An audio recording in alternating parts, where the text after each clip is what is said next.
Yeah. Just I said the 1, 2, 3. You can start. All right. Yeah. 1, 2, 3. Hello, this is Burgos Garritson. I'm calling on, or I'm starting the show today on behalf of Telugu NRI Radio. I hope everyone has had a wonderful week so far, and we're joining today to have our Wednesday program. To recap, our program is here for anyone who might have questions that need to be addressed or any topics that might be of interest. We do have a pre-scheduled topic list that's been on our Facebook Live page. So any additional topics that anyone wants to discuss, please go ahead and message us or call in. We can go ahead and address those issues or questions. Also want to mention, this past week, there's been some news. So we'll go ahead and start off explaining some of the new updates that we have for this week. Here recently, this past week, we received notice from Department of State about the upcoming visa bulletin. And there's going to be a few issues this year with, expected movement on the bulletin. So we were expecting, this October, there would potentially be a movement like there was last October. But unfortunately, that's going to be delayed in part due to the backlog that's still being processed at this moment with USCIS. So Department of State will go ahead and there is going to be visas that are going to be reallocated from family-based to employment-based. But the process of filing these cases are going to be much slower than they were last year. So as we all remember, last year there was drastic movement, and 200,000 extra cases were filed. Due to this backlog, USCIS is still struggling to go ahead and file and process these cases this year before September 30th, so we don't lose any of these visas. It looks like there are going to be a few thousands, tens of thousands of visas that won't be issued in time. But what I think they're going to do for this upcoming year is to roll out the dates in a much more controlled manner, where every month there's only going to be X number of maybe 10 or 20,000 expected applications to be sent in. So we'll see continued movement throughout the year. It just won't all be at one time. And so speaking of that, from what Charlie Oppenheimer said, we're expecting possibly the September dates to remain pretty much the same moving into October. We'll still see maybe a month or two movement from time to time. But at the end of the day, I think this next year we'll see continued movement throughout the year. That's primarily what we're anticipating at the moment. Of course, a lot of things can change between here and there. Another update is, there's been some talk about potential movement for premium processing for H4 EAD visa holders. That was done for rulemaking purposes, I think a week and a half ago. We're still waiting to hear officially what's going to happen with the commenting period still being open. If anything is implemented, typically we're still looking at 4 to 6 months window after that rule is adopted. So in the long term, it's a possible solution to this backlog and wait time that we currently have. In the short term, it doesn't really, fix anything. We're still trying to see what avenues there are for that. At this time, obviously something, an option that's there would be for filing H4 EAD mandamus cases, utilizing litigation. We have a few of those cases that are currently pending. These cases, pretty much are going through the court to for the court to help process the cases in a faster way, where the court will issue, tell the agency, USCIS, to go ahead and hurry up and file the cases or approve them. And, we can discuss that a little bit further in detail. And other than that, that's pretty much for our introduction this week. I think that's pretty much catching us up. Going into a little bit more detail, if anyone has any comments or questions, to start the show off, we can see if there's anything to open the discussion with. If not, we can go into more detail about maybe potential GC filings and what to expect this fall. For people who currently have a GC application pending with USCIS, there has been a lot of discussion too about notification for medicals to be processed and sent into USCIS. There's been a lot of questions both on the show and at the office about intra-filing. So if we didn't file your medicals with the at the time you filed your application, that you would have an opportunity to file now and have that in your files. So when your priority date becomes current with the final action date, then you could go ahead and not have any delay in your case processing. Or you could also wait until you receive an RFE from the service center to forward the medicals at that time. We do want to remind everyone that whenever you file for your medicals, that you need to go and visit uscis.gov webpage.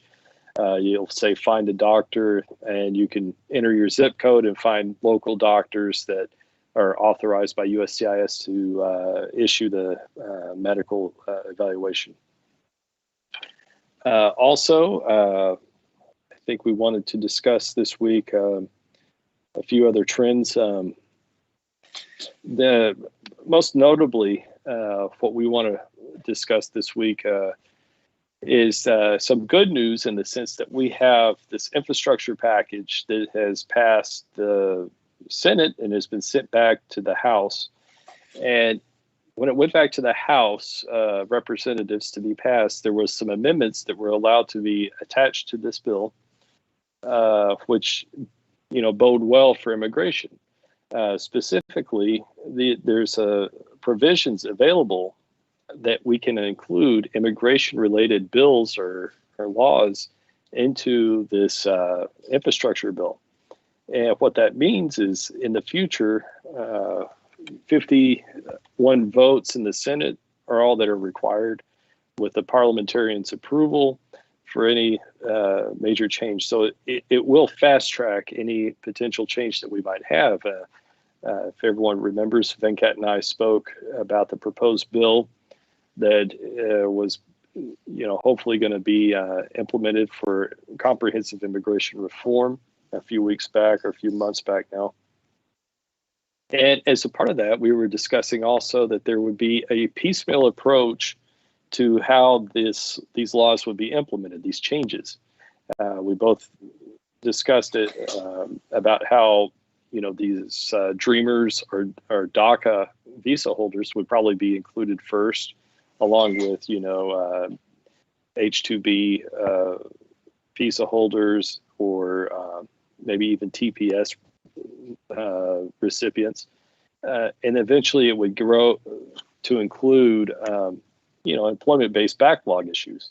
Obviously, the employment-based backlog issue is something that's easier to put through because there's more positives, I think, politically for that.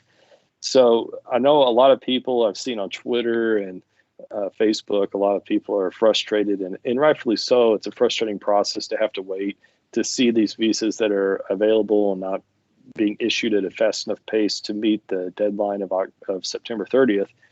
But at the end of the day, we have to always keep a positive mindset for what might happen or what could be, and not focus only on the negative aspects of the process. We've seen a lot of comments where people are frustrated and rightfully so, having to wait for 10 plus years to get to the point of even being able to have a green card. So what we can do is, again, after this process moves forward, we can reach out to local congressmen, senators for your state, and make sure we let everyone know how important this is for us to include employment-based backlog issues with this new bill that's going to go through. And hopefully, two things can happen this year. Number one is that obviously there's going to be quite a few more employment-based visas allocated from the family-based side, which we've already discussed. And number two, that there's going to be comprehensive immigration reform that reduces or eliminates per country limits on a yearly basis, or even additional visas being allocated to help address this backlog we currently have. So those are two things, and it's important to not focus on what other people might receive before you receive. At the end of the day, we want to make sure the whole process is complete and addresses the needs of everyone equally.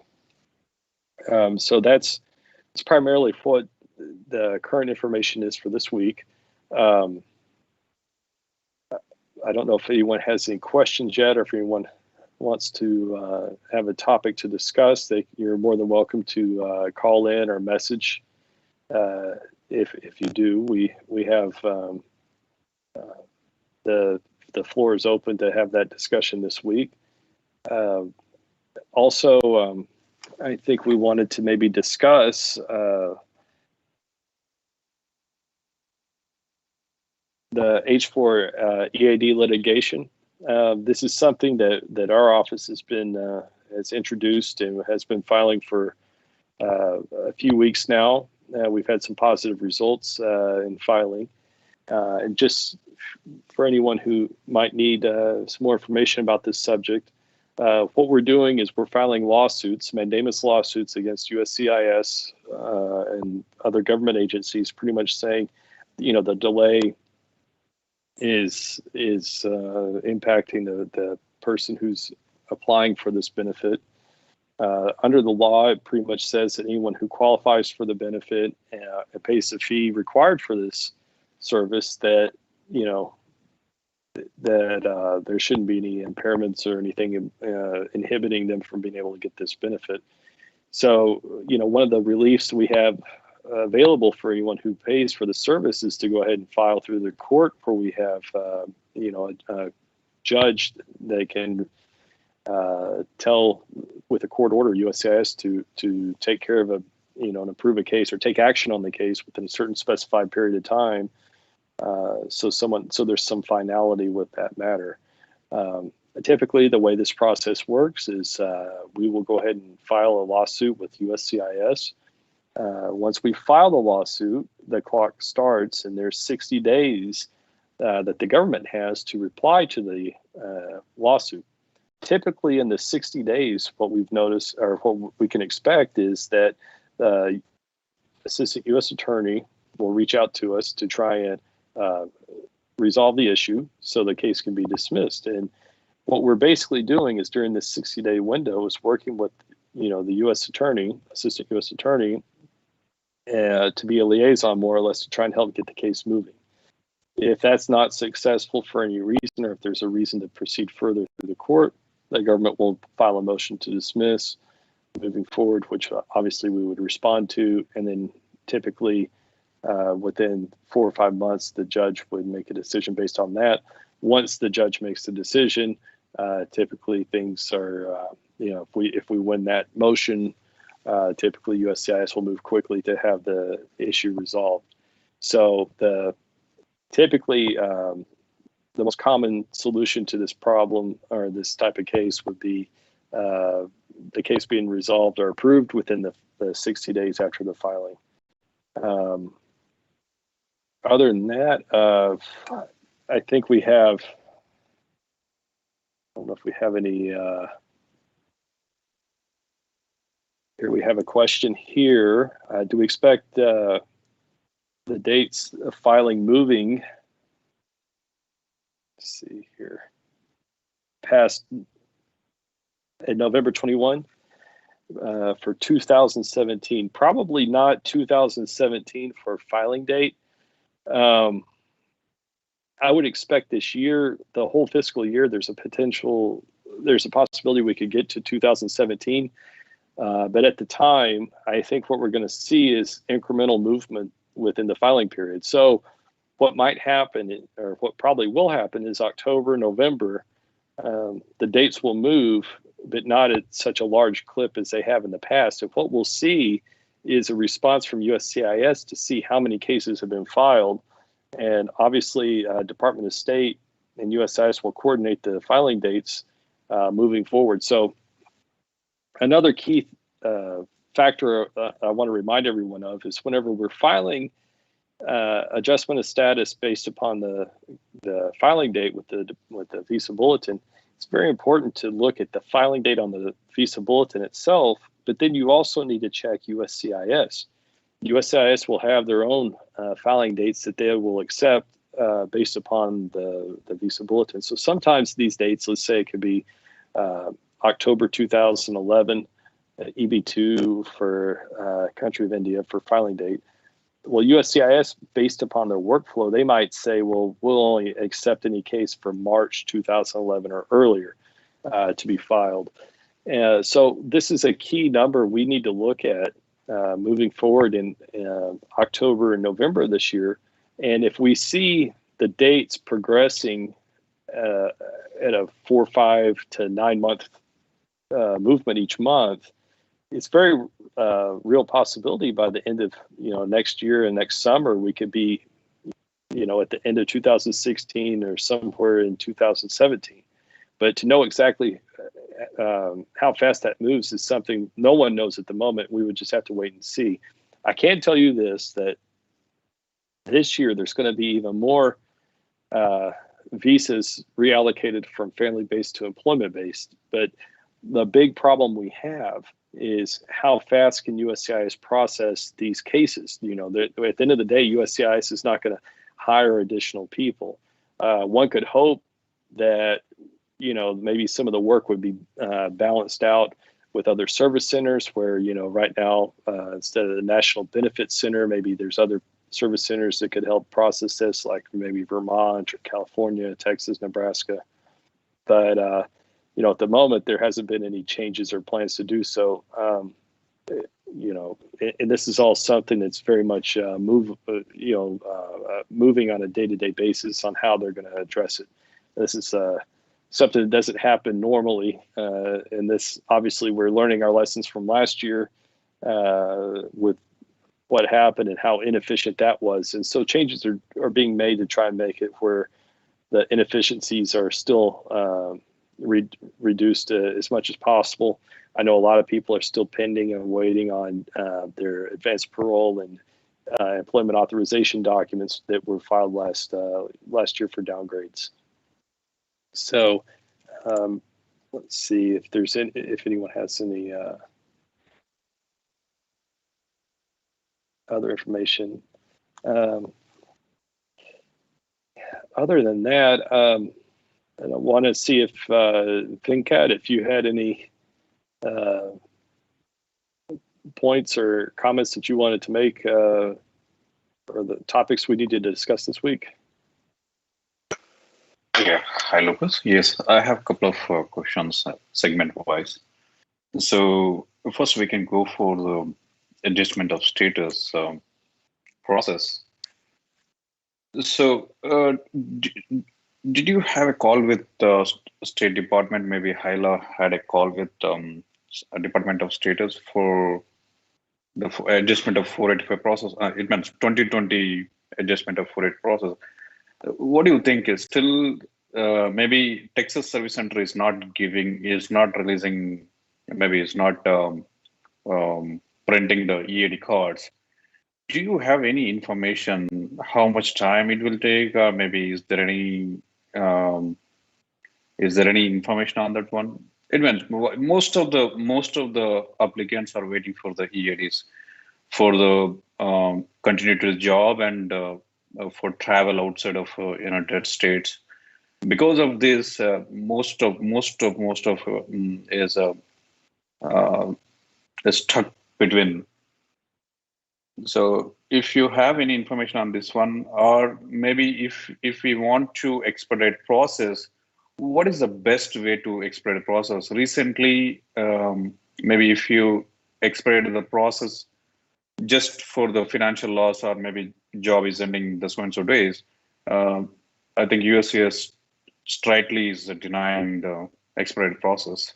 Is any other way to expedite process and get EAD or advanced payroll?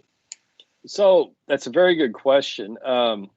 Typically the process works on a FIFO system, first in, first out. We've discussed, I know, on your program here, that typically, once biometrics are ready to be scheduled, they're scheduled in a city, in an area where the applicant lives.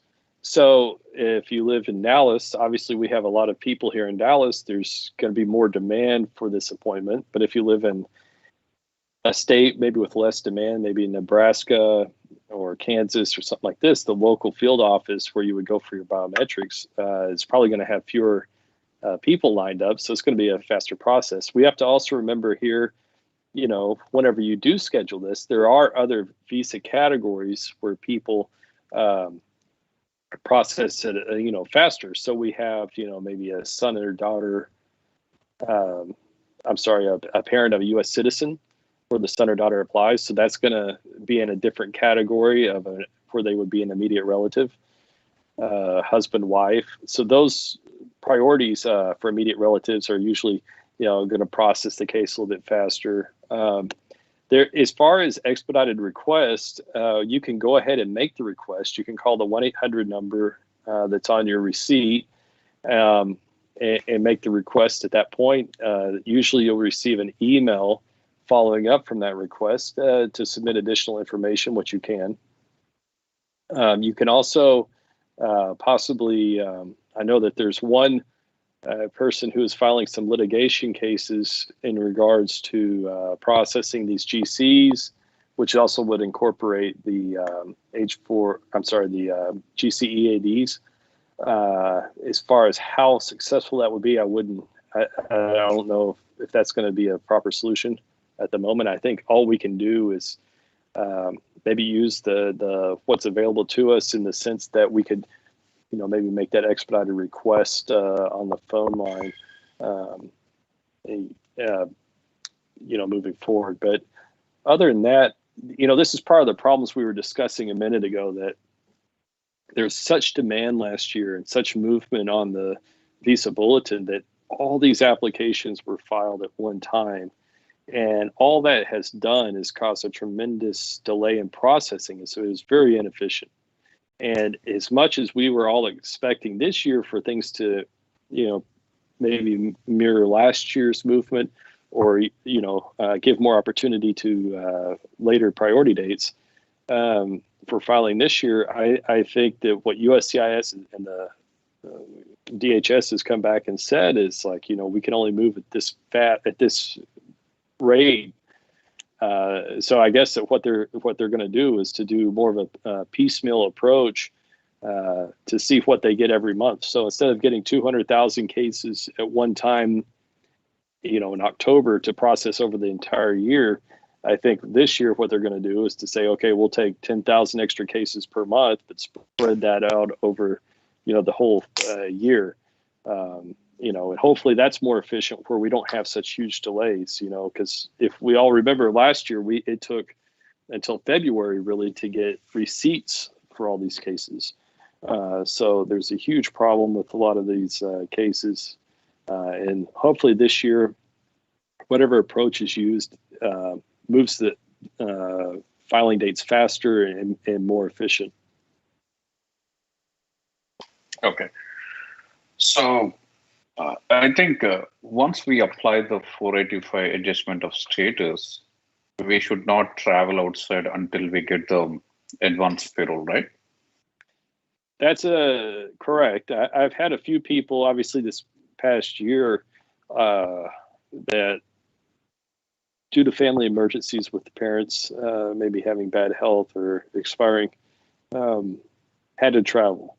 And obviously, any of those circumstances or situations, you have to evaluate independently. Typically, the best course of action is to stay here until you finish the process, or at least have advanced parole. And advanced parole pretty much allows you to travel and have everything in place to come back in. It doesn't always guarantee that you will be readmitted to the United States, but it does help smooth out that process. So even if you have a non-immigrant visa stamp, this will help also in case there's any issue with that. But we've seen unprecedented health issues, and we know families are on the other side of the world at the moment. And first and foremost, at the end of the day, you want to make sure that you and your family are healthy and safe. And right now, any travel, on an airplane for more than a couple of hours is going to put you at risk or to be contaminated with the virus. And so it's something each person has to measure and weigh at the moment. And that's first and foremost, that's the most important thing, is everyone's health. So if you come to the conclusion to travel, just speak to your attorney, your employer, try and make sure you have everything planned accordingly, so there's no issue, or at least it's the least amount of problems that you might encounter. Okay. The same scenario, I have a couple of questions on this one. The first question is, let's say if anyone fall in this situation, if they come back to the United States, when they should want to start the process and waiver, maybe kind of waiver. It means by default, 485 adjustment status will deny, maybe abandoned. So for these kind of scenarios, do we need to submit a document as soon as reach to United States, or just we need to wait until USCIS respond? So that's a very good question. In the past, it would be ideal maybe if you did notify the office or do an interfile, with maybe an updated I-94 or something like this. At the moment, and this is going back to another question in regards to medicals for interfiling, is with so many cases being processed at one time, it's very difficult to, if you can think logistically, there's every person's application goes to an actual file. So with that file, you're trying to match any additional evidence coming in to that file. So if there's an issue where the papers don't make it to the file, or if there's some other issue where your file's being sent to a field office and your interfile was sent to the service center still working on it, or the National Benefits Center, you might have an issue where there's some delay or what you want to update never arrives. So, typically the best course of action is to wait to get a notice in the mail.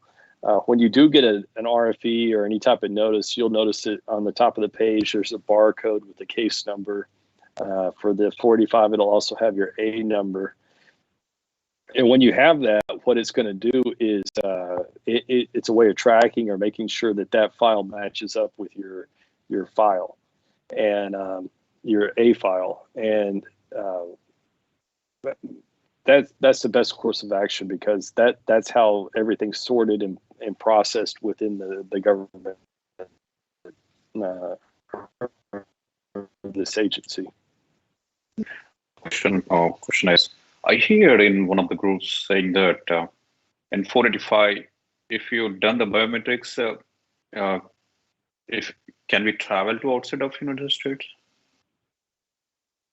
If you've done the biometrics, you can travel. Yeah, after completing the biometrics, can we travel to outside of United States so that it will not impact the 485 adjustment of status or something? So typically, if you travel like that and everything's updated, if there's a requirement for you to have an updated biometrics, you'll receive an RFE for that. There's nothing that grants any travel permissions or anything else based upon whether or not you have a biometrics done. Basically, what you're referring to is if you'd be exposed to tuberculosis or any other any other disease that you're tested for previously, you probably have to be retested at that point. So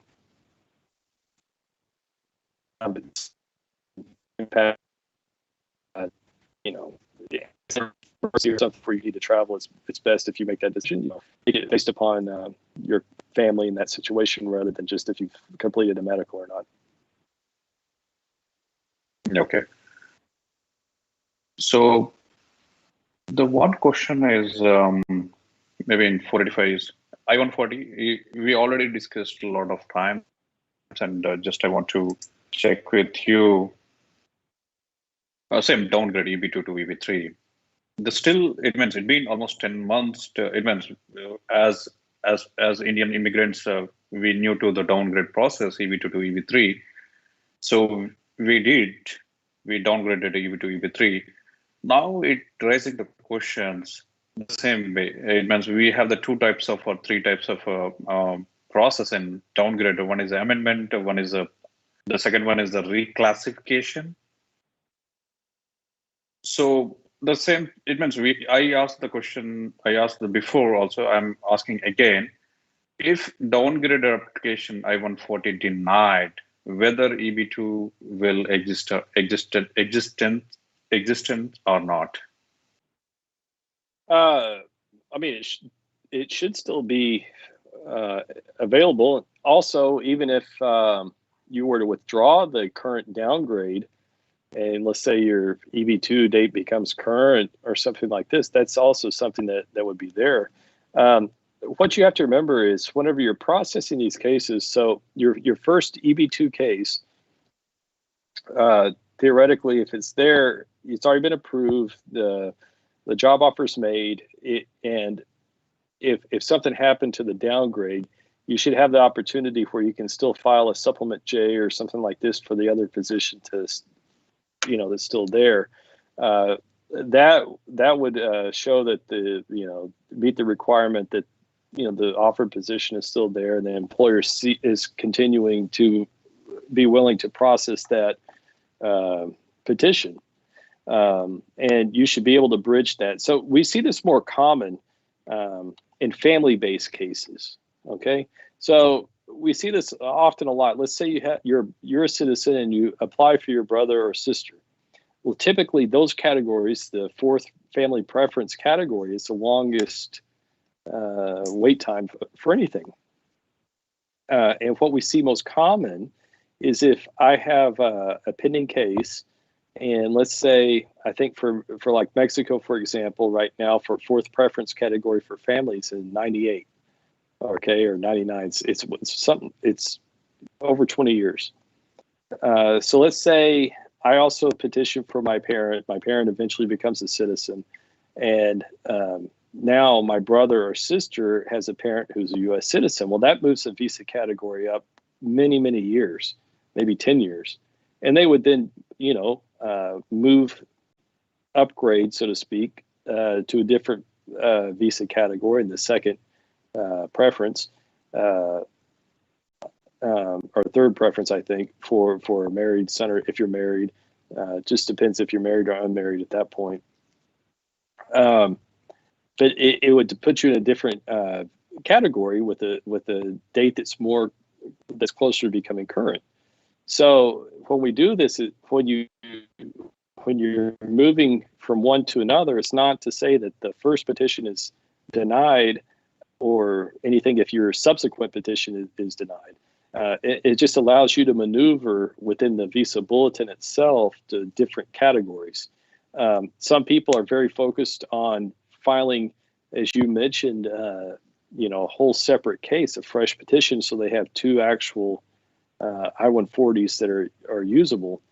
And I think that's the wrong method of thinking. I think the best way of doing anything, especially with these downgrades, is you're utilizing a labor that's previously been approved, and you're just taking that EB2 and you're changing it to EB3 visa category.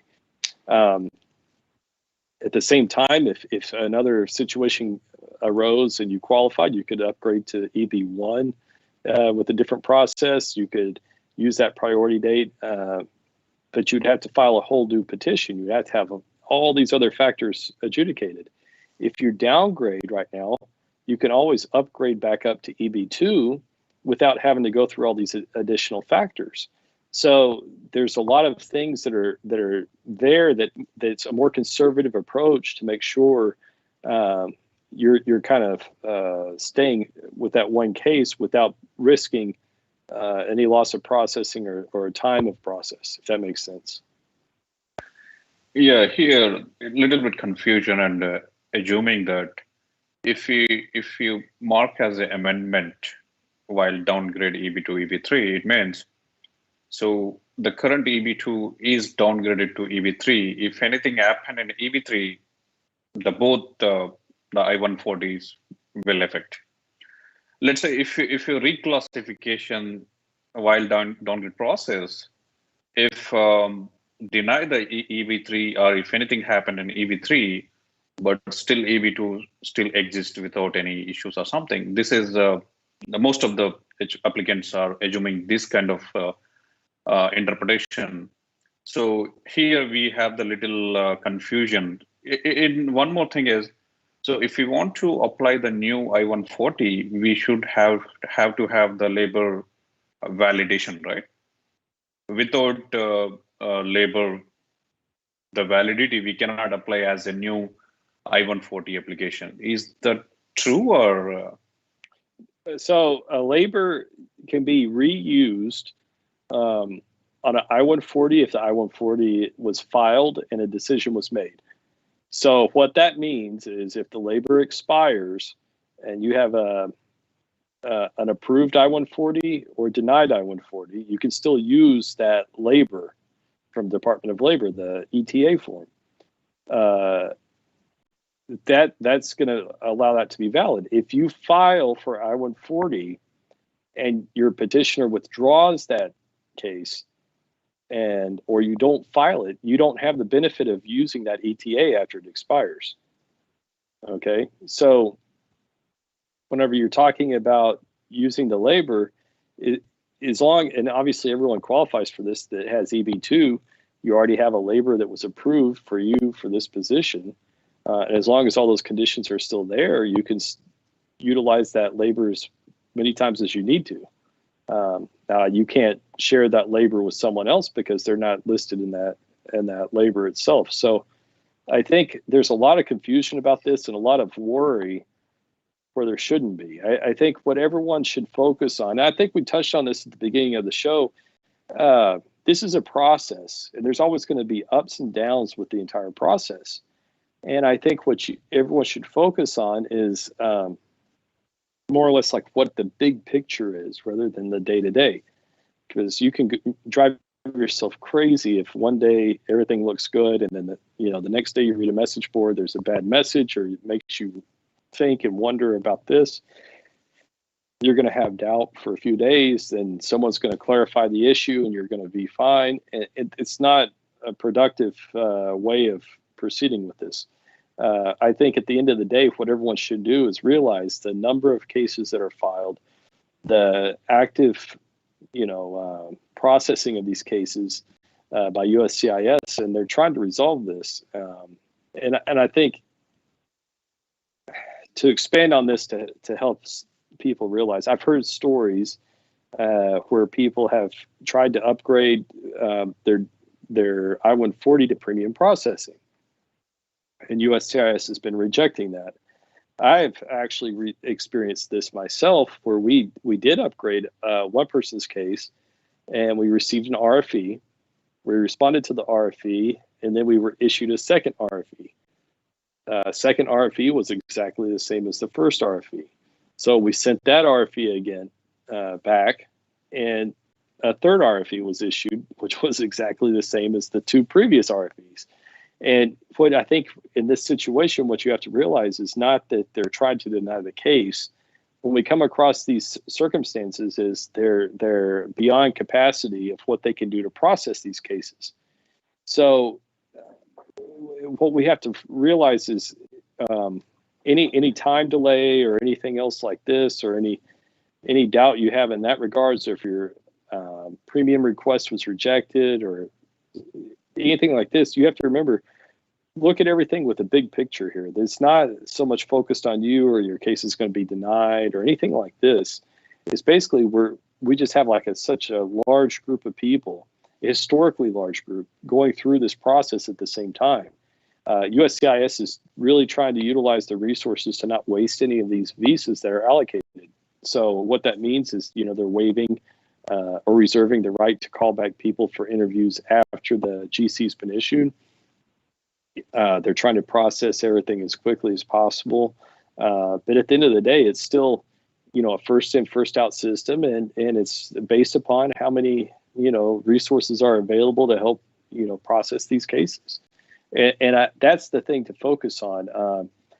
Worrying about if I downgrade, if this happens or this happens, it's not going to be productive, for you or for anyone, because I can assure you this, 99% of everyone that's watching this or we've talked to is going to have a clear path from starting this process to ending up with GC.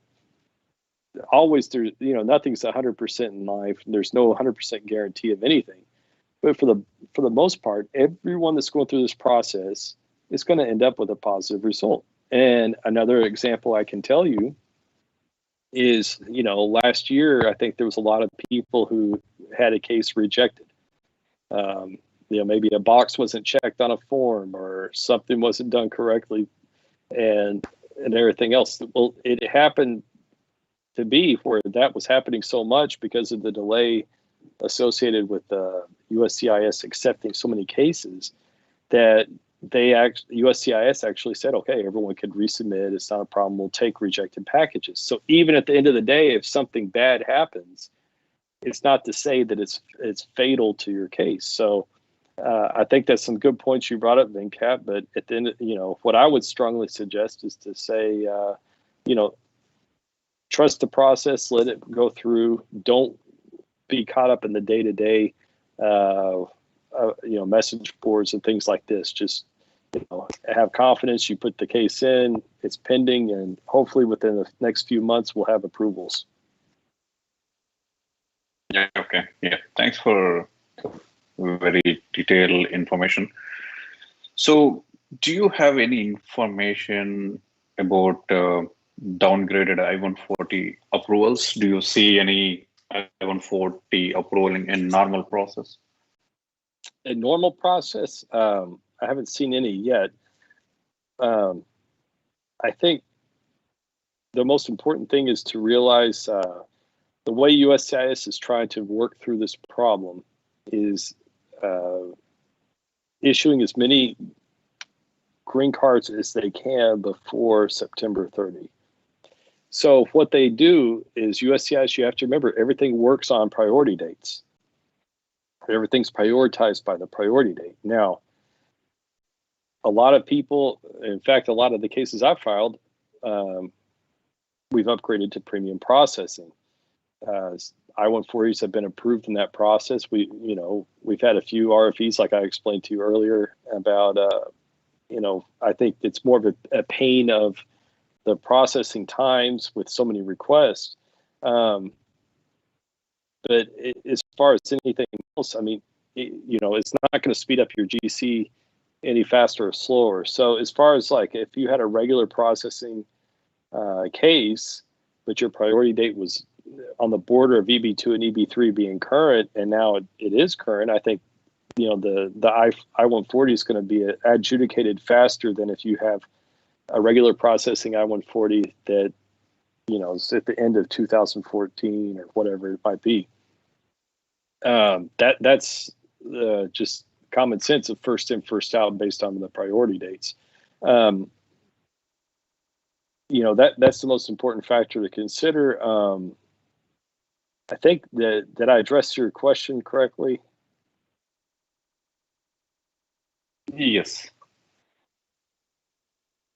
So that's why it means most of the are confused because we don't see any progressive. So everyone is waiting. It means we are hearing the wastage of green card numbers, and we are not getting the GC EADs and advanced payroll. The most of H4 EADs are the pile of we don't see any approvals. So here, one question about the H4 process. If we apply the H1 in premium process, did you see any? Did you see approvals in one bundle, H1 and H4 and H4 EAD in single bundle? Unfortunately, no, I haven't seen any. In fact, one of the cases we're handling for litigation, spoke to one guy, and he was actually pretty clever. He tried to go ahead and file the H4 extension with his H1 in premium. Once H1 was approved, then he tried to file EAD after, and it didn't really help do anything. All it did was split the case into two different service centers, which probably doesn't help much. But, you know, it's such a mess right now.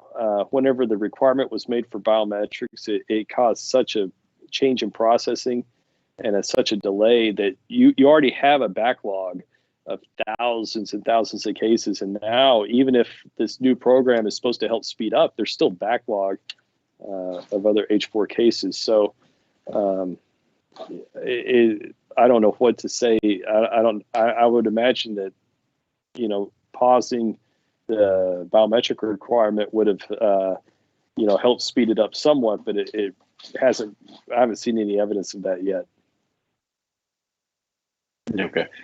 So, Lucas, I have one scenario about the H1 application validity and I-94 validity. Let's say I applied for extension.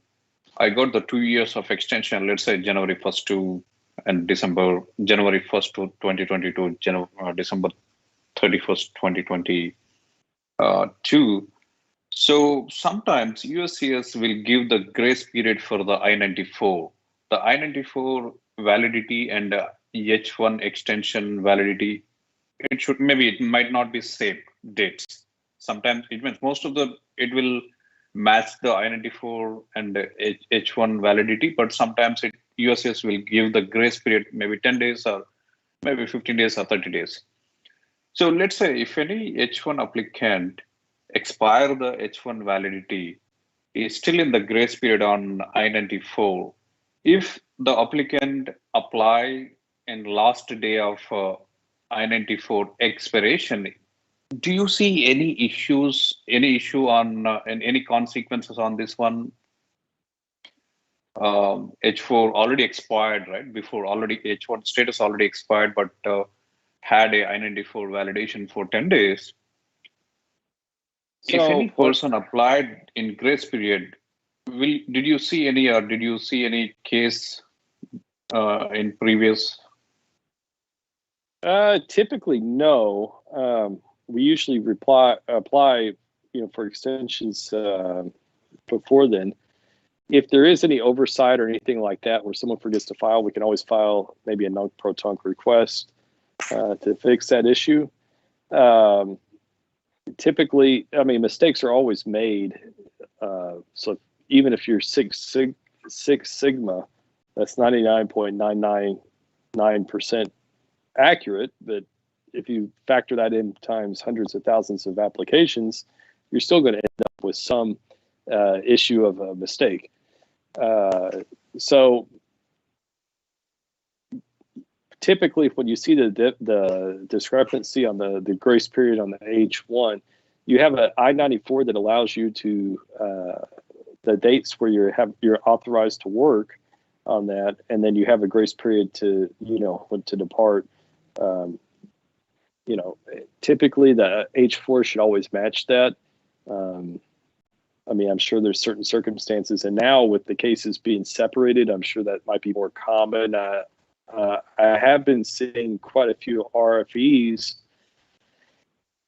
where, let's say you have your H1 is approved, and then let's say 8 or 9 months pass, we'll get an RFE asking for the H1 approval copy. Maybe that helps them to see. Maybe they don't have access to that because you're two different officers working on that case. Maybe that's why they need that to help match up the dates, so on and so forth. But yeah, if there is an issue, just contact your attorney or you can reach out and ask us. We'll be more than happy to answer a question if you're concerned about that. But there are remedies if the dates don't match, and maybe you go over by a few days. There's things we can do to mitigate that issue. Yeah. Okay. So already you explained the visa bulletin, October visa bulletin. And what do you think about the final action date? Let's say the filing date, maybe it might go to, maybe not, maybe we cannot expect the same as a 2020 October, but do you expect a final action date will move the next October and November? Yeah, I think so. I think what we've seen is, I think the best way of visualizing this is last year we had so much movement. There was all these cases put here at one time. And we're asking USCIS to sort through this and work on all of these at the same time, which is very ineffective, which we've learned. This year, I think USCIS is going to do more or less a windows, like moving at a consistent pace. So what we don't know, what USCIS does not know, is how many people are going to file. So let's say EB3 right now is, I think, Jan 2015. So let's say it goes to from Jan to September 2015. Which it might not even move that much for filing date. What USCIS is going to do is to analyze and see, okay, how many people filed in October? They're going to take that number and then they're going to say, okay, here's November bulletin. We can either move back the dates, scale it back a little bit because we can only process or handle X amount, or we can accept more so that it might move faster. It just depends, and I think that's the approach that they're taking this year. So I think everyone should not be disappointed when October comes out, the dates don't move that far. Remember, it's a process this year. I think it's going to be piecemealed throughout the year, and we're going to see movement all the way up until October 1st of the following year. Okay. Yeah, thank you, Lucas. Maybe you can share if you have any additional information for this week. I think we covered all the major topics. We do want to encourage, anyone who's watching or watches this after it's live, post on a Facebook live. on Facebook before we go live next week, or YouTube. Let us know of any topics or concerns or specific circumstances or issues that you have with your case. Maybe we can address it for everyone here. Obviously, any feedback is much appreciated. Also want to, let everyone know I appreciate the opportunity to have this platform. Obviously, Venkat, Telugu NRI Radio. It's a valuable platform we have here to share information and help the community with any issues that come up. I do want to just end on the note that, everything that you go through with this, from when you first get your H-1B visa to the GC to citizenship to whatever you want to do, everything is a process, right? It's a key to be patient. I know, everyone wants things to happen quickly, but in life, things seldom happen quickly. Everything worth having takes time to have. It's important to also not to get caught up in too much of the highs or get caught up in too much of the lows. Remain, take everything with a grain of salt with what you're doing. If the dates don't move to where you expected or wanted them to, don't get too distraught or upset about it. Eventually, everything's going to work out. And what I would do is just recommend that everyone, take this as it comes and go forward from there. Okay. Yeah. Thank you, Lucas. Thank you very much. Yeah, we can connect the same day every Wednesday evening, 6 p.m. Central Time, and same time and same platform. So until we sign off, and we will catch next week. Thank you very much today live show with Burgos Garritson, USA immigration attorney. Thank you. Thank you.